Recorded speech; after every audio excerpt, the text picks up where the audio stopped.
우리 하나님의 말씀 보시겠습니다. 우리 하나님의 말씀 구약성 창세기 44장 17절 말씀입니다.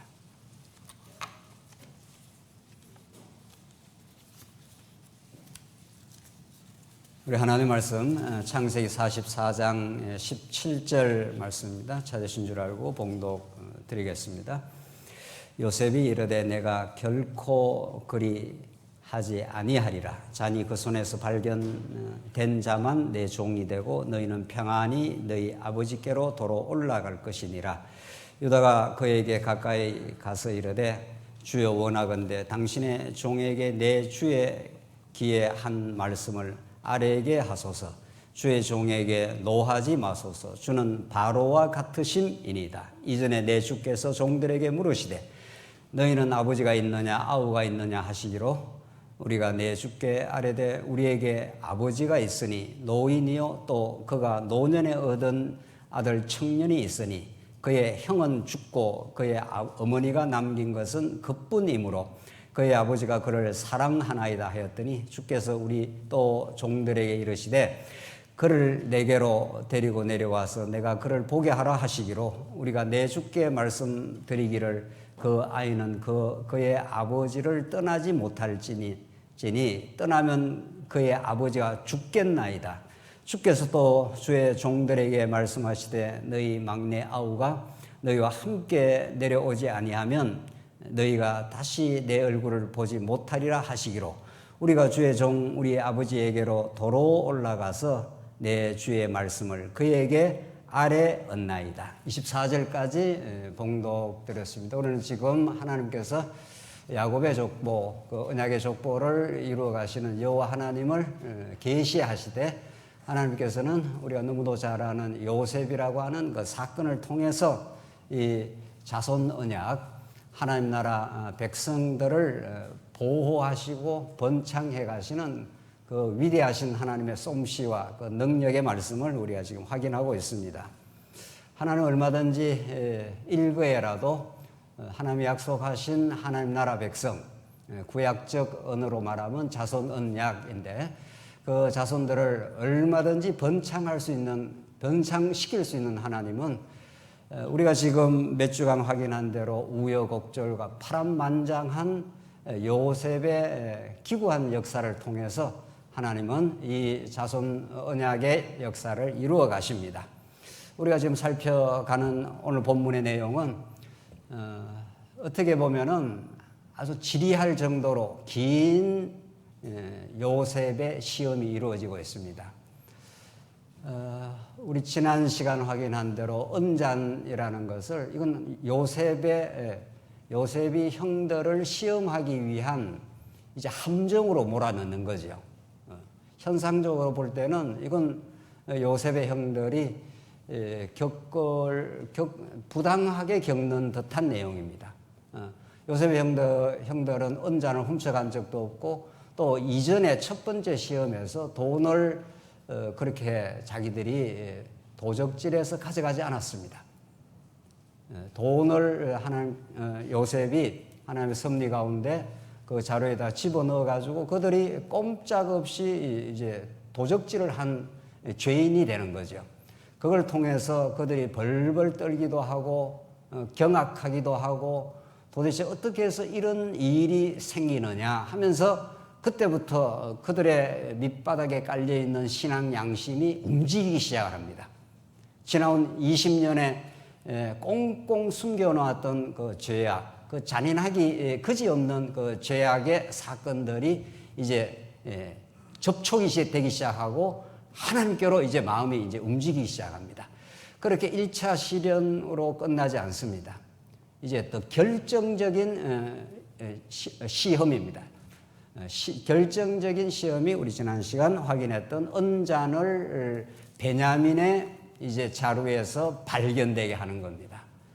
이런 놀랍고 신기한 요셉이 형들을 시험하는 내용들로 우리가 지금 확인하고 오늘은 이제 그 시험의 절정에 해당하는 그 언잔이 베냐민의 자루에 발견되었을 때 그들은 어찌할 바를 모릅니다. 이건 도대체 우리가 이렇게 한 일이 아닌데 명백하게 언잔이 자루 속에 들어있는 건 또 사실입니다. 그들이 집어넣지 않은 것도 사실인데 또 언잔이 자루 속에 있는 것도 사실입니다. 이 모순 관계를 그들은 이해할 수가 없습니다. 분명히 우리가 하지 않았다. 분명히 언잔이 그 자루 속에 들어있는 겁니다. 그래서 이 긴 이제 유다의 변론이 시작이 됩니다.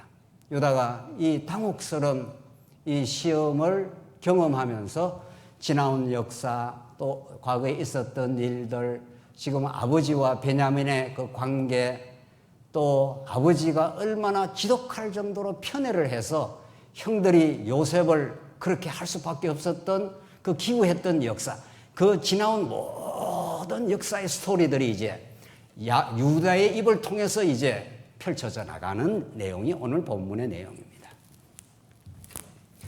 하나님께서 하나님 나라를 세울 언약은 어떤 경우에도 하나님이 이루어내실 겁니다. 또 역사 가운데 이루어내셨고 장차 오실 메시아를 통해서 이 땅에 이루어오셨습니다.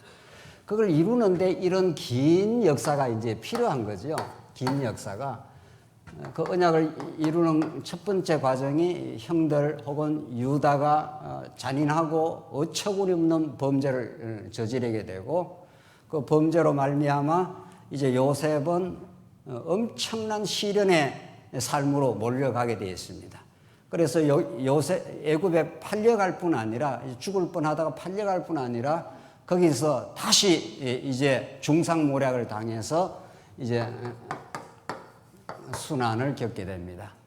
말할 수 없는 이제 엄청난 순환을 겪게 되고 하나님의 뜻 가운데 이제 꿈을 잘 꾸게 해서 총리가 되게 합니다.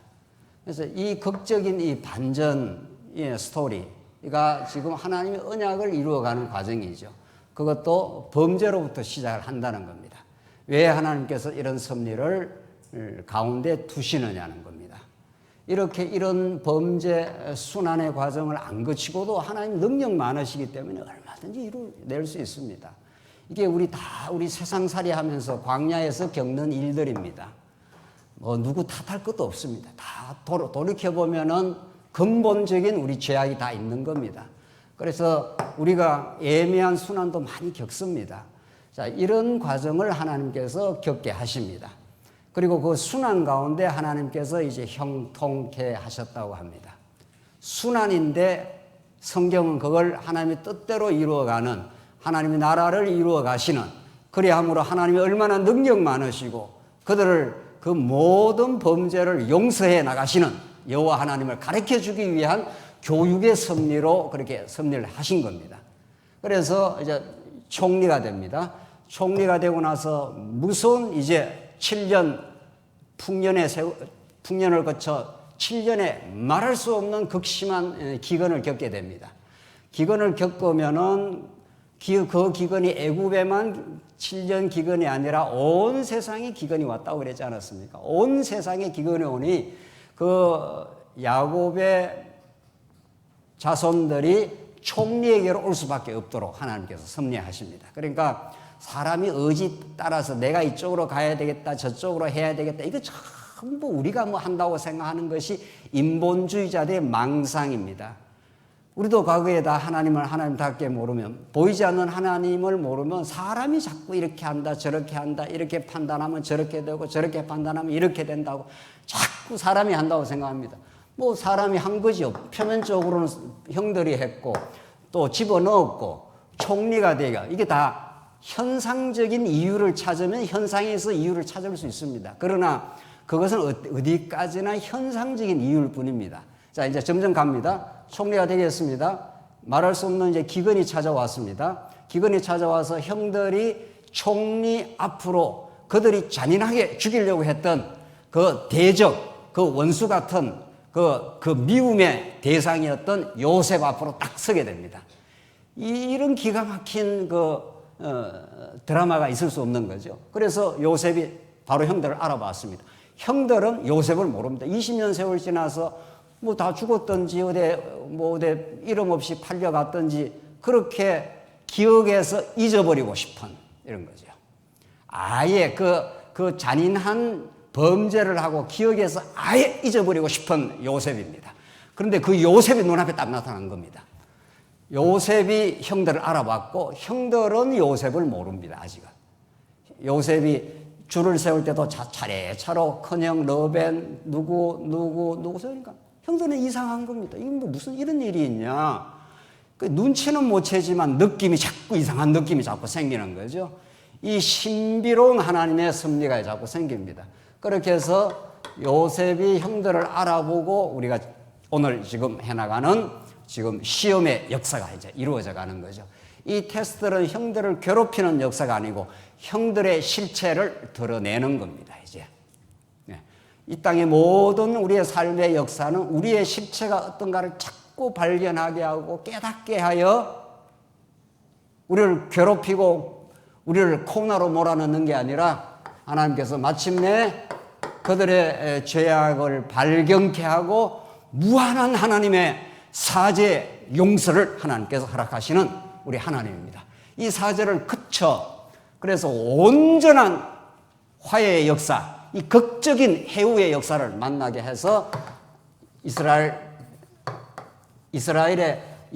혹은 야곱 혹은 바꿔서 이스라엘이라는 이름의 그 아들들이 자손 언약이 형통하게 됩니다.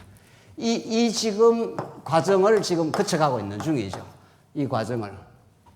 언약 백성들은 어떤 때는 심각한 범죄를 치를 때도 있고 어떨 때는 순환의 허우적 밑바닥에서 나락에서 절망을 거칠 때도 있고 오늘 계신 성도님들도 여기서 허우적거리거나 순환 속에 있거나 또 그것에서 근저냄을 당하거나 또 하나님 앞에 시험을 당하거나 시험 속에서 우리의 죄악된 모습이 다 노출이 되고 발견이 되면서 내가 요셉입니다. 형들이 막 경악을 하는 거죠. 죽었구나 이래 된 거죠. 요셉 앞에 서면 다 죽는 겁니다. 또 죽일 수 있는 실권을 가지고 있는 요셉입니다. 근데 그 요셉이 어떻게 이 사태를 풀어갑니까?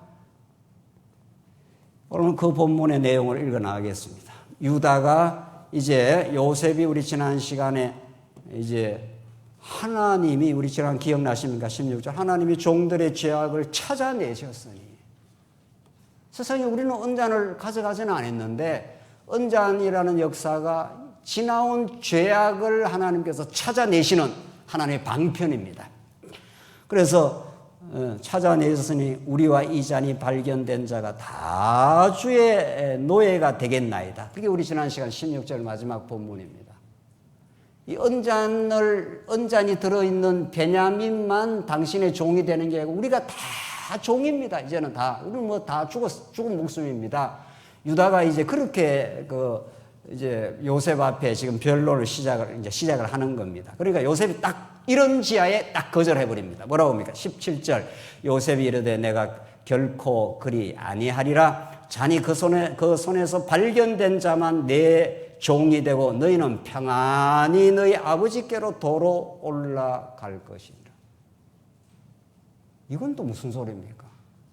오히려 유다는 그 자루에 들어간 베냐민만 문제가 아니라 우리 모두가 다 뭐 어쨌든 우리가 하지는 않았는데 지금 자루에 언자는 발견은 돼버렸으니까 우리 모두가 다 잘못됐습니다. 이러니까 아니야. 베냐민만 데리고 올라가. 이렇게.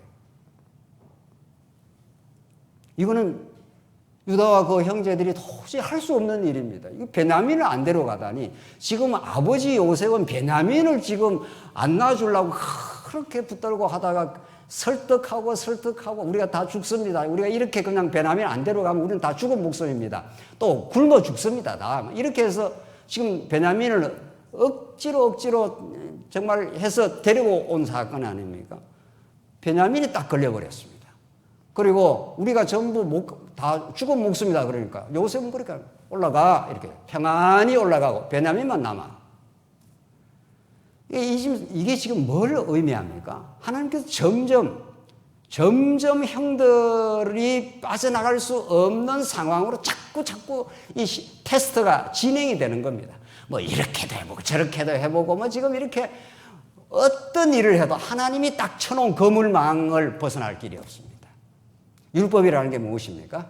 율법 우리가 지켜낼 수 있습니까? 하나님이 아브라함과 그 자손들에게 애굽에서 400년 종살이 하고 나와서 시내산에서 그 많은 율법을 준 것은 율법 잘 지켜서 가나안 땅 가라가는 거예요. 율법이라는 거물망을 딱 놓으면은 누구라도 그 거물망에 걸립니다.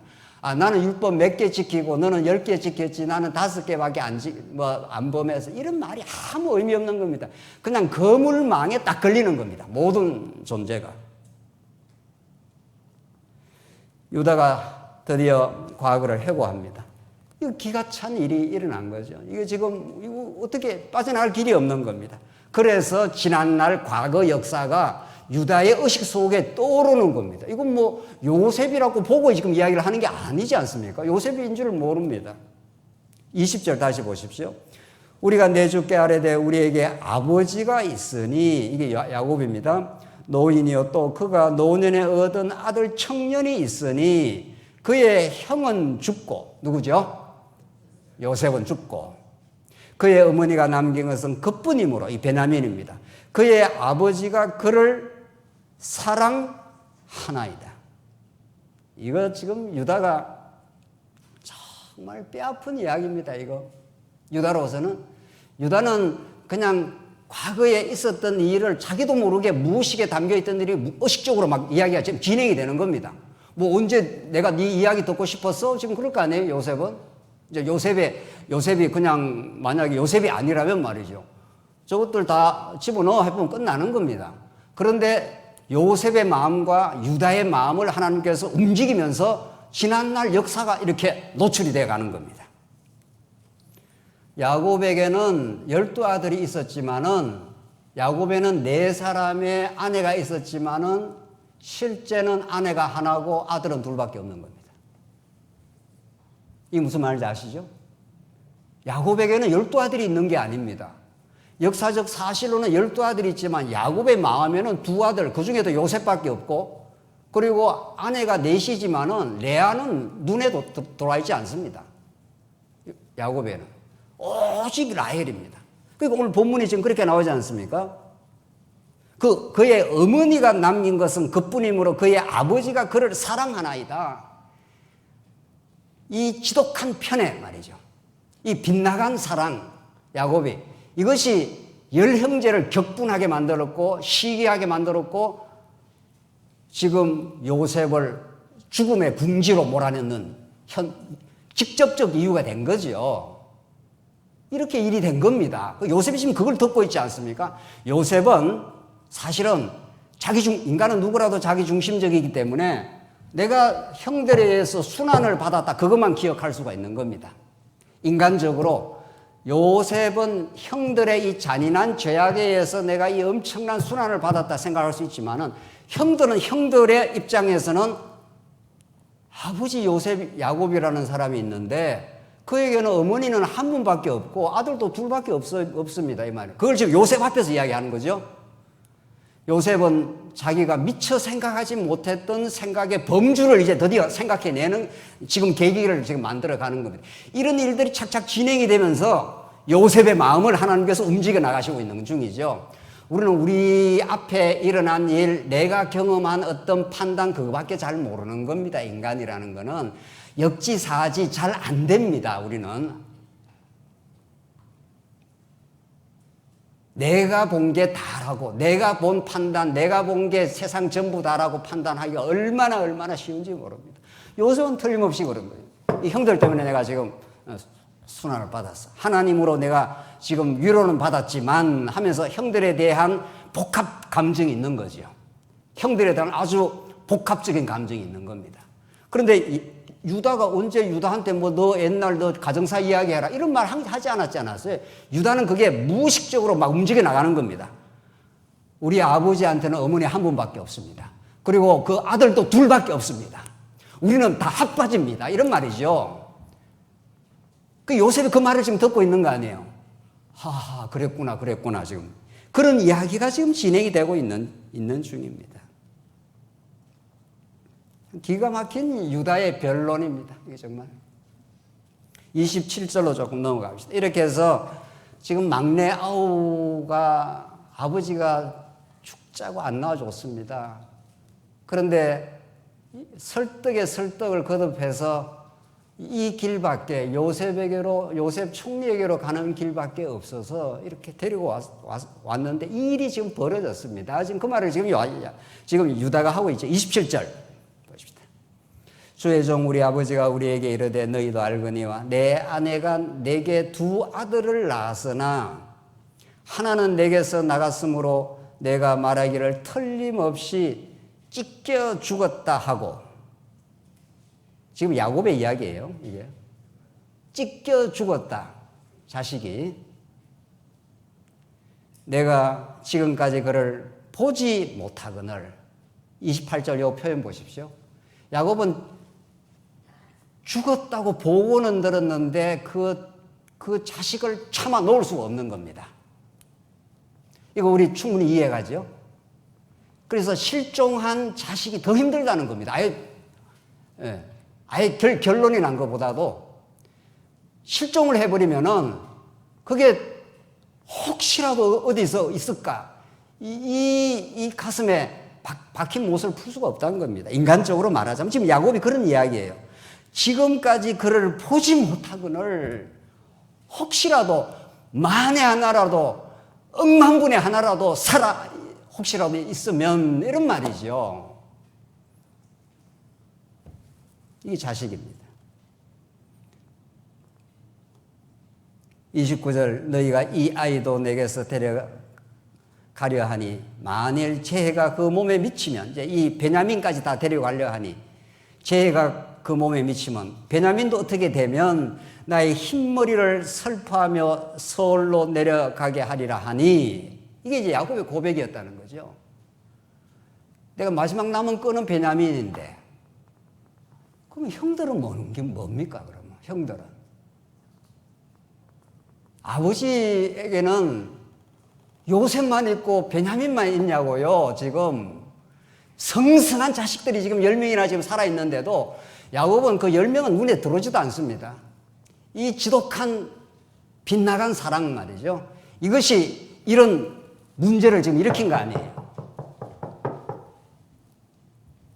현상적으로는 다 그런 겁니다. 지금 30절 아버지의 생명과 아이의 생명이 서로 하나로 묶여 있거늘, 아버지의 생명과 아이의 생명이 하나로 묶여 있거늘 이제 내가 주의 종 우리 아버지에게로 돌아갈 때 아이가 우리와 함께 가지 아니하면 아버지가 아이 없음을 보고 죽으리니. 아버지 죽습니다. 베냐민 그냥 놔두고 가면 죽습니다. 이같이 되면 종들이 주의 종 우리 아버지가 흰머리로 슬퍼하며 서울로 내려가게 함이니이다. 주의 종이 내 아버지에게 아이를 담보하기를 내가 이를 아버지께로 데리고 돌아오지 아니하면 영영이 아버지께 죄짐을 지리이다 하였사오니. 이게 이제 유다가 아버지를 설득할 때 한 이야기입니다. 만약에 베냐민을 못 데려오면 내가 영영이 내가 이 죄악의 짐을 지겠다. 이렇게 유다가 아버지를 적극적으로 설득을 했단 말이죠. 내가 어떻게 돼버리도 상관없습니다. 이 정도로 지금 유다가 우리 지난 시간 그랬지 않습니까? 33절 이제 주의 종으로, 오늘 33절이 유다 변론의 피크입니다. 33절 이제 주의 종으로 그 아이를 대신하여. 자, 중요한 건 대신하여입니다. 주의 종이, 이 유다가 말입니다. 아이 베냐민을 대신하여. 자, 여기서 우리가 이제 복음을 읽어낼 수가 있죠. 대신하여 머물러 있어 내 주의 종이 되게 하시고 그 아이는 그 형제들과 함께 올려 보내소서. 내가 그 아이를 대신해서 내가 죽더라도 베냐민은 보내주십시오. 이 말 아닙니까? 그렇죠? 이렇게까지 이제 유다가 지난 야곱과 그 아들들 간에 있었던 복합적인 그 기우했던 그 역사, 아버지의 지독한 편견이 형들을 분노하게 만들었고 그 분노가 잠재워지지 않고 동생을 죽여버리려고 하는 그 잔인한 죄악으로 이루어졌고, 그래서 20년 세월이 지금 지났고 그 생생한 그 사건이 소환되고 있는 겁니다. 지금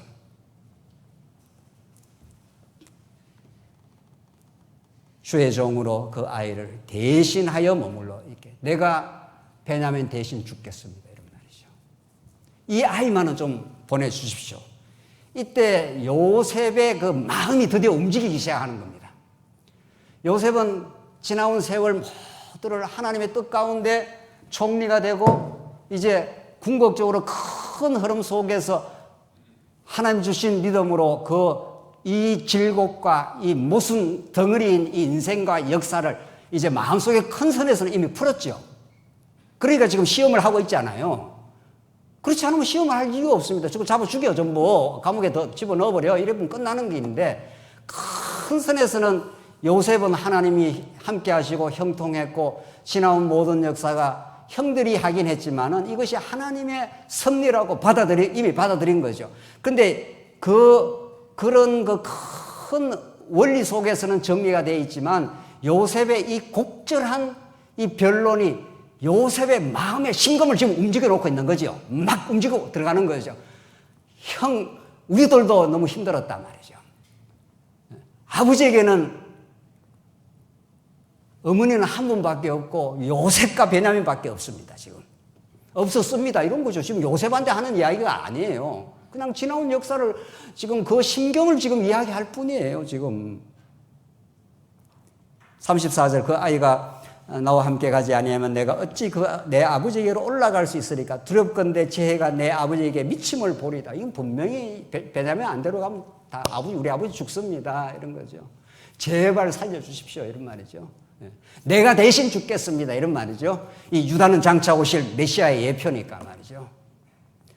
여러분과 제 허무하고 어리석은 그 죄악, 아무도 우리들의 죄악, 우리 스스로 몸부림쳐서 벗어날 수 없는 우리의 죄악을 하나님 다 아시고 우리를 불순종 가운데 가두어 놓으시고 그 하나님의 아들 예수 그리스도를 이 땅에 보내주시고 우리의 모든 죄악의 짐을 대신 지시고 이런 말이죠. 오늘 유다가 그랬지 않습니까? 이제 주의 종으로 내 아이를 대신하여 머물러 내 대신 베냐민 보내고 나를 죽이소서 이런 말이죠.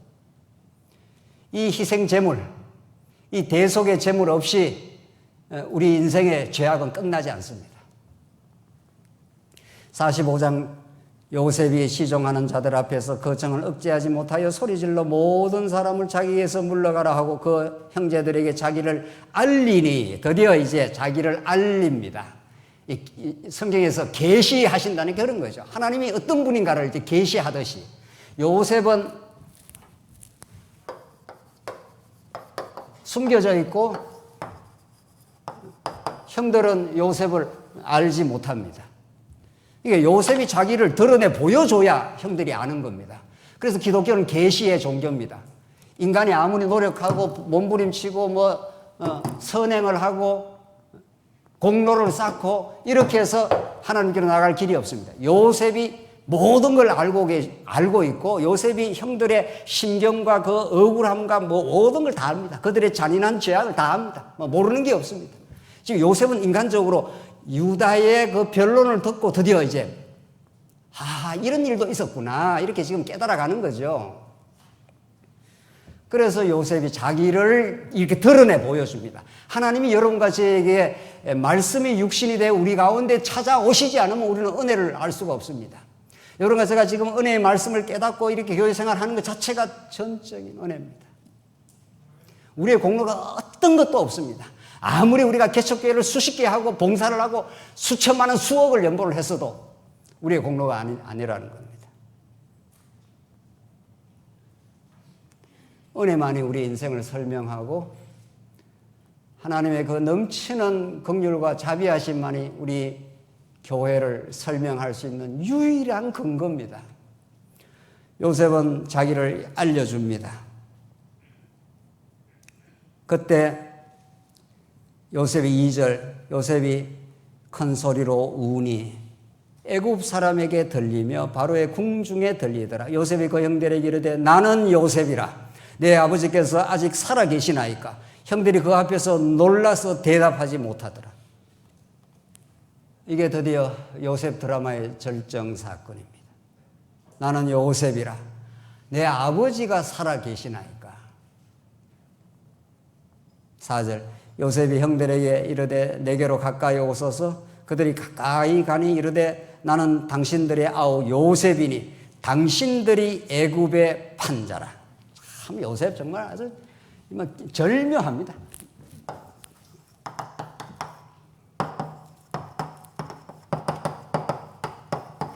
우리 인생은 역사를 삽니다.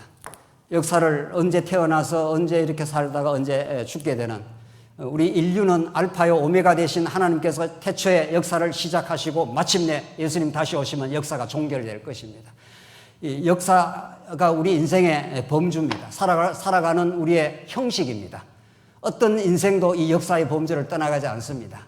어떤 인생도 이 역사가 영원하지도 않습니다. 그럼 왜 이 잠시 있다가 사라질 역사의 삶을 하나님께서 살게 하시느냐는 겁니다.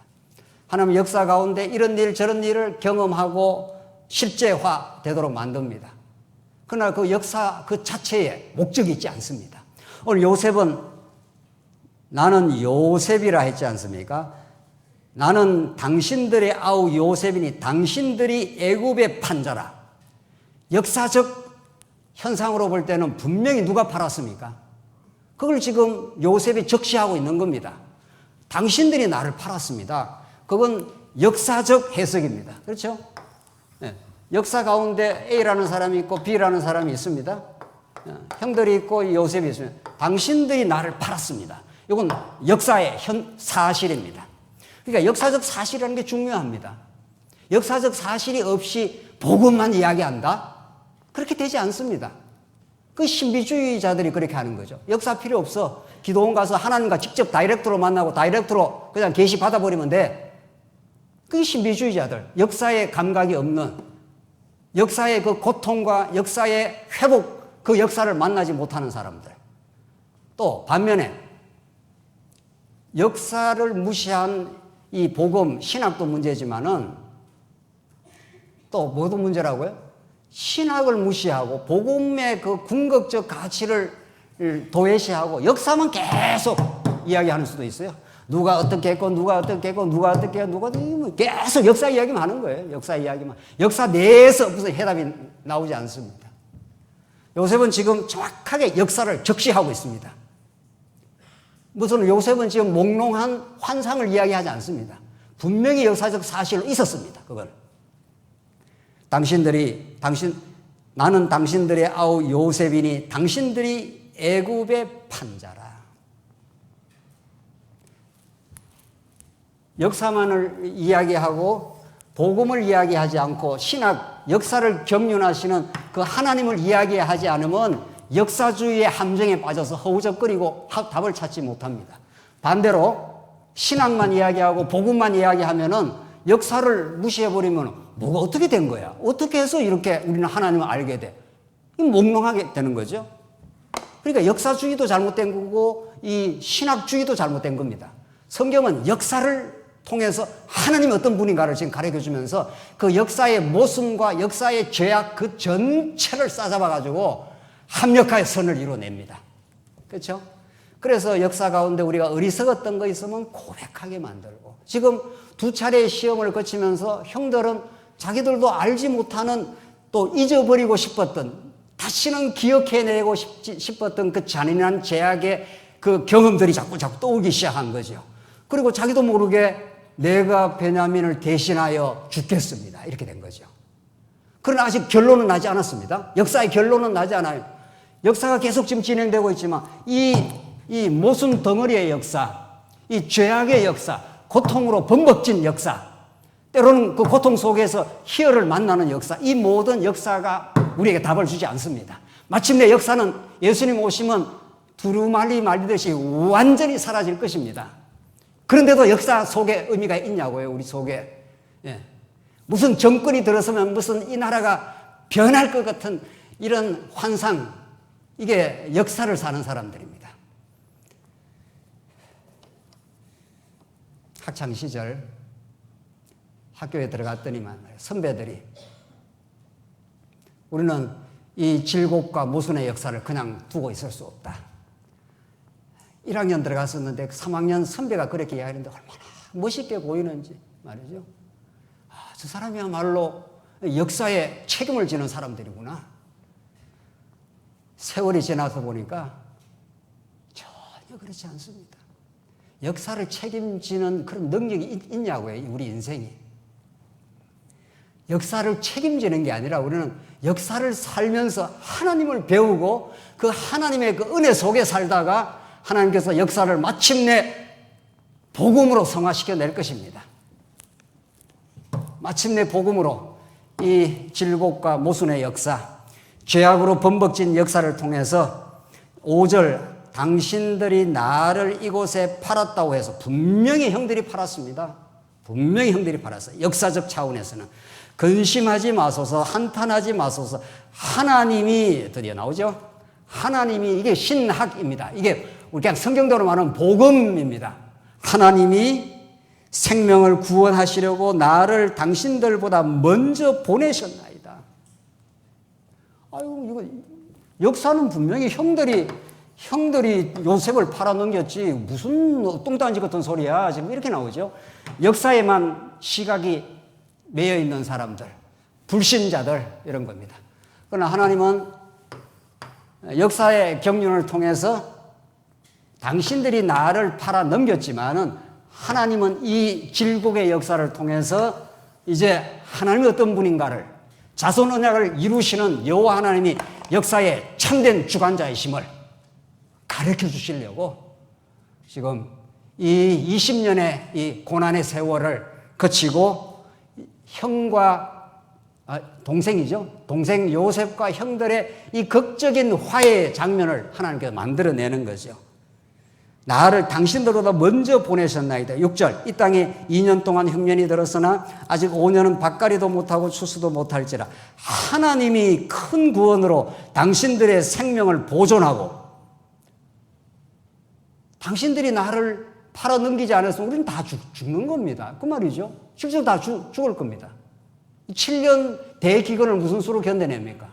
그런데 하나님이 우리를 구원하시려고 당신들이 범죄했지만은 그 범죄를 악을 하나님께서 선으로 바꿔내시고 하나님이 어떤 분인가를 가르쳐 주시려고 이런 거죠. 당신들의 후손을 세상에 두시려고 나를 당신들보다 먼저 보내셨나니 바로 언약을 이루시려고 자손 언약을 번창케 하시는 여호와 하나님을 가르쳐 주시려고 이런 말이죠. 8절 그런즉 나를 이리로 보낸 이는 자 이게 이제 8절이 이제 클라이막스입니다. 그런즉 나를 이리로 보낸 이는 당신들이 뭐라고요? 아니요. 당신이지 왜 당신이 아니에요. 이 형들이 보냈지. 그래서 역사는 명백한 사실, 명백한 팩트이지만은 이것이 복음으로 연결 접촉이 되면서 역사는 이렇게 무화됩니다. 역사는 예수님 오시면 완전히 사라질 것입니다.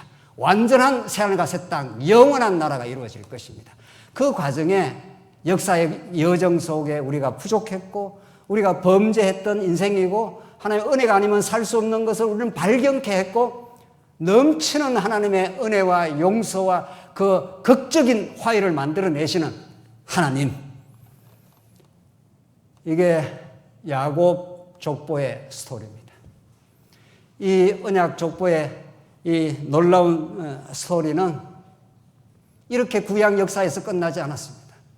마침내 아브라함과 이삭과 야곱의 자손으로 오신 예수 그리스도 안에서 적중되고 성취되었습니다.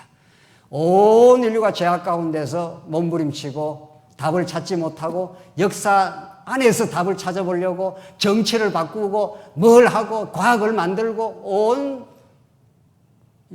몸부림을 치는 거죠. 하나님께서 코로나를 일으켜보니까 그렇게도 자랑했던 현대과학의 그 첨단 현대과학이 제로로 딱 돌아가 버렸습니다. 제로로. 아무 역사를 못하는 겁니다. 또 백신을 만들어내지 않았느냐. 코로나19보다 더 센 거 하나님 보내버리면은 백신도 무효화되는 겁니다. 하나님이 그래도 예수님 오시는 날까지 여러분과 저를 언약 백성을 이 땅에 지키시려고 코로나를 줘서 한 2년 동안 이렇게 아무것도 못하도록 만들었다가 백신을 좀 동원시켜서 조금 지금 보여주고 있는 중이죠. 역사의 주인이 누구십니까? 역사의 의미가 뭐냐고요? 역사는 그 자체의 의미를 갖고 있지 않습니다. 역사는 여러분과 저의 죄악을 발견하는 토대고 거기서 은혜의 하나님으로 가는 길잡이일 뿐입니다. 우리는 그 길을 지금 가고 있습니다. 하나님께서 여러분과 저를 그 죄악의 웅덩이에서 건져내시고 이제 예수가 아니면 살 수 없도록 만드시고 이제 예수 안에서 이루어지는 영원한 나라, 그 영원한 행복을 만끽하게 하려고 여러분과 저를 지금 말씀으로 인도해 가고 있는 오늘 이 언약의 언약 성취의 이 놀라운 스토리는 그것을 우리에게 잘 가르쳐 줍니다. 결론을 짓죠. 이렇게 8절 하나님이 나를 바로에게 아버지로 삼으시고 그 온 집의 주로 삼으시며 애굽 온 땅의 통치자로 삼으셨나이다. 그 이스라엘 이제 야곱의 자손들은 요셉 안에 들어와 있기 때문에 어떤 기근이 와도 살 수 있습니다. 그렇잖아요? 세상에 어떤 풍파가 밀어닥치고 우리에게 위협을 가하고 어려움을 주어도 요셉 안에만 있으면 사는 거예요. 요셉이 지금 총리가 돼 있으니까. 그렇지 않습니까? 요셉보다 더 우월하신 예수 그리스도. 구약은 구약에서 끝나지 않습니다. 이게 만약 구약 사건이라면 여러분과 저에게 무슨 의미가 있습니까? 지금 무슨 요셉 총리가 돼 있는 것도 아니고 말이죠. 요셉보다 더 우월하신 예수 그리스도 안에 가면은 풍요와 기쁨이 있습니다. 어떤 것도 그 안에서는 참된 만족과 기쁨을 세상이 막을 수가 없습니다. 그 11절 보십시오. 형년이 아직 5해가 있으니 내가 거기서 아버지를 복양하리이다. 아버지와 아버지의 가족과 아버지께 속한 모든 사람에게 뭐라고 그랬습니까? 부족함이 없도록 하겠습니다. 여호와는 나의 목자시니 내게 어떻게 해요? 부족함이 없으리로다. 예수께로 가야 우리의 영적인 부요와 해방, 그 감사, 우리의 지난날의 질곡과 고통의 세월들, 그 모든 세월들을 하나님께서 다 이유 있게 섭리하시고 무의미하게 섭리한 거 하나도 없으시고 여러분과 저로 하여금 예수를 만나 그 넘치는 용서와 그 기쁨을 얻게 하시려는 하나님의 치밀하고 하나님의 계획된 섭리가 착착 이렇게 진행이 되는 겁니다. 그래서 사직케 하고 마침내 형통합니다. 이때 형통은 무슨 세상적 형통이 아닙니다.